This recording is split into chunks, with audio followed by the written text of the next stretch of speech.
सबसे पहले आप सभी को मेरा प्यार भरा नमस्कार। कैसे हो आप सब? आशा उम्मीद करता हूँ आप सभी अच्छे होंगे। मैं भी एकदम राजी खुशी बढ़िया मस्त हूँ। माँ चंद्रवदनी बाबा केदार के आशीर्वाद से। मेरा नाम है सूरज बिष्ट। आप लोगों का स्वागत है मेरे एक नए ब्लॉग में। और ब्लॉग की शुरुआत हो रही है अपने प्यारे गाँव जुराना से। और बड़े दुख के साथ जो कि आप लोगों के बीच बात रख रहा हूँ मैं, यानी कि 13 मार्च की एक महिला पंचोर गांव से हिंडोला जाती है कुछ काम से।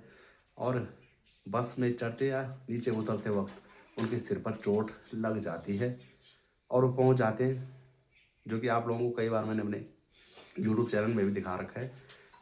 जो हॉस्पिटल है हिंडोला खाल में, देखने में काफ़ी भी बड़ा है हॉस्पिटल, पर लेकिन उस हिसाब से वहाँ उपचार नहीं हो पाया उस महिला का। और महिला को जब डॉक्टरों ने देखा कि हमारे बस की बात नहीं है खून रोकना, तब वो उसको रेफ़र कर दिया गया श्रीनगर। तब श्रीनगर वालों ने भी हालत काफ़ी ज़्यादा बिगड़ते हुए देखे तो एम्स, और जब एम्स से जौलग्रांट की ओर रेफ़र करने लग गए तब तक बीच में उनके प्राण चले गए। तो बड़ा दुख होता है जिसका जब गढ़वाली में वो कहावत है, जय को मोलो बर वो क्या निकालो।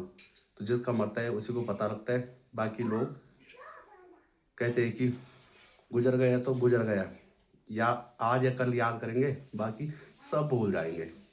फिर उसके बाद 14 तारीख की घटना है। एक महिला थी, ऐसा मुझे पता नहीं कौन से गांव की थी, और अभी बताया जा रहा है कि 22 साल की थी वो। तो 14 तारीख को जाती है इधर हिंडोला खाल हॉस्पिटल में। और वहाँ पर फिर डॉक्टर 1.5-2 घंटे उनको रखते हैं अपने निगरानी में हॉस्पिटल में, क्योंकि उनका मतलब डिलीवरी डेट होती है ना, तो वो आ गई थी। तो 1.5-2 घंटे रखते हैं। उसके बाद जब वो उनके बस का नहीं होता है कुछ, तो वो हाथ खड़े कर लेते हैं। वो कहते हैं कि चलो रेफर कर लो इनको भी। कहाँ? श्रीनगर के लिए। और श्रीनगर पहुंचने से पहले ही उनकी जान चली गई। अभी लगा लो भाई, 22 साल, इतनी सी उम्र। और उन्होंने क्या सपने बुने होंगे कि हमारा बच्चा होगा, ऐसा होगा वैसा होगा। और कितनी ज़्यादा खुशी का माहौल रहा होगा उनके घर में, जो एकदम से मातम में छा गया। और आप लोग देखते हैं, जो लोग मुझसे पहले से जुड़े होंगे, 5-6 सालों से मैं वीडियो बना रहा हूँ, तो मैं किसी भी पार्टी का कहीं पर भी कोई भी न सपोर्ट करता हूँ न विरोध करता हूँ। चाहे यूकेडी हो, चाहे बीजेपी हो, चाहे कांग्रेस हो।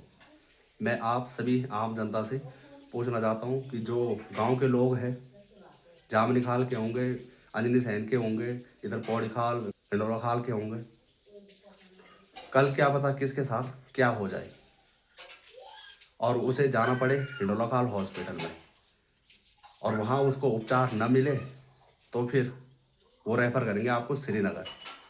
और श्रीनगर भी ना हुआ वो उपचार तो वो रेफ़र करेंगे फिर ऋषिकेश। यानी कि आपके 3 या 4 घंटे लगते हैं पूरे पूरे। यानी कि 1-1.5 घंटा तो यहाँ से श्रीनगर जाने में। फिर उसके बाद वो भी थोड़ा चेकअप करेंगे, तब वो रेफ़र का फिर पर्चा बनाएंगे, फिर वो रेफ़र करेंगे ऋषिकेश के लिए। तो मैं ये चाहता हूँ, जो अगर हिंडोला खाल हॉस्पिटल में इतनी अच्छी खासी सुविधाएं नहीं है, तो एकदम से वो हॉस्पिटल एक, या तो उस हॉस्पिटल पर ताला लगना चाहिए, या फिर खुला रखते हैं उसे तो रेफर सेंटर, वो तो वैसे तो बन रखा है हिंडोला खाल, तो रेफर करना है तो सीधा नीचे के लिए करें, यानी कि शहरों के लिए, जहाँ ऋषिकेश देहरादून में इतने अच्छे अच्छे हॉस्पिटल हैं, ना कि श्रीनगर के लिए करें।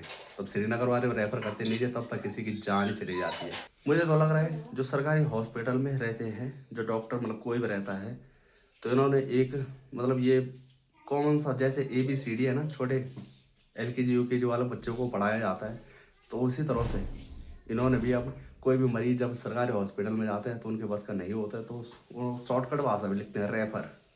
चलो, तो चलो अगर रेफर की बात भी सही है, पर लेकिन ऐसी जगह करो ना कि जहाँ उसका उपचार भी हो सके। डॉक्टर को तो सब पता होगा कि कहाँ कौन सी सिचुएशन है, कहाँ जाना जरूरी है, ना कि उल्टा करना है। और अगर पहाड़ों के केस गिने जाए ना, तो भाई हजारों में आएंगे।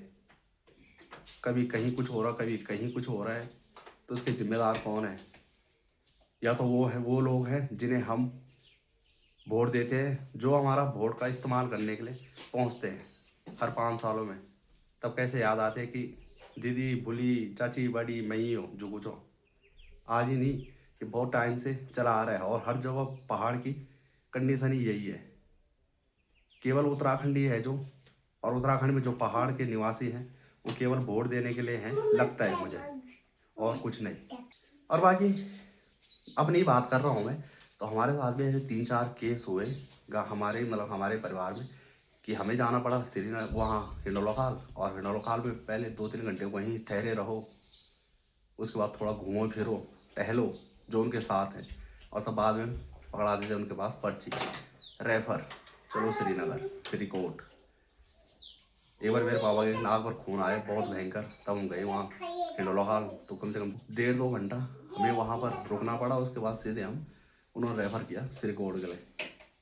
कई बार ऐसा होता है कि रोके रहो, यानी कि 1.5-2 घंटा जब वहाँ पर वेस्ट बर्बाद कर लिए, अगर किसी की जान चली गई, जैसे हो ही रहा है। बाकी सोशल मीडिया तो आजकल ऐसा हो चुका है, जो अगर कोई सच्चाई दिखा रहा है तो फिर भाई, जो अगर तुम उसकी वीडियो आज देख रहे हो ना, तो कल आप लोगों को बंदा मार्केट में या गांव शहर में नज़र नहीं आएगा। ऐसे दादागिरी भी है कई जगहों। और हो सकता है कि कुछ लोगों को इस वीडियो से परेशानी हो, कुछ लोग ये कहेंगे कि इसको क्या पड़ी हुई थी। तो आप लोगों को बताया मैंने कि हिंडोला खाल में जो कितना बड़ा हॉस्पिटल है और वहाँ सुविधाएं बिल्कुल नहीं है। तो इस टाइम में पहुँचा हूँ, तो ये सामने है यहाँ पर नागचौंड और ये फल्ड और नागेश्वर महादेव का मंदिर यहाँ सामने पर है, और इधर ही सामने सैनिक भवन है। तो वहीं से थोड़ा आगे आकर ये रोड कट रही है। तो रोड कटने के बाद ये जो जगह देख रहे हैं आप लोग, तो यहाँ पर हॉस्पिटल बन रहा है। तो मुझे इसके बारे में बिल्कुल पता नहीं है कि कितने कमरों का बन रहा है, क्या बन रहा है और क्या नहीं बन रहा है। जो कि जामनिखाल में था, तो जामनिखाल में एक कमरे पर जो कि सरकारी हॉस्पिटल था, और वहाँ पर डॉक्टर आते थे और देखते थे, मतलब चेकअप वगैरह करते थे। पर लेकिन यहाँ के बारे में मुझे बिल्कुल पता नहीं है। और अगर यहाँ पर जो हॉस्पिटल बन रहा है वो भी हिंडोला खाल के जैसे बन रहा है, तो फिर यहाँ पर बनना एकदम बेकार है। क्यों? क्योंकि जो हिंडोला खाल में इतना बड़ा हॉस्पिटल बना हुआ है, तो वहाँ पर ही अच्छे उपचार नहीं हो पा रहे हैं, तो फिर जो यहाँ पर बन रहा है, तो यहाँ पर कुछ खास क्या होंगे। और आप लोग सोच रहे होंगे कि मैं किसी पार्टी का सपोर्ट कर रहा हूँ या फिर किसी का विरोध कर रहा हूँ, पर लेकिन ऐसा बिल्कुल नहीं है।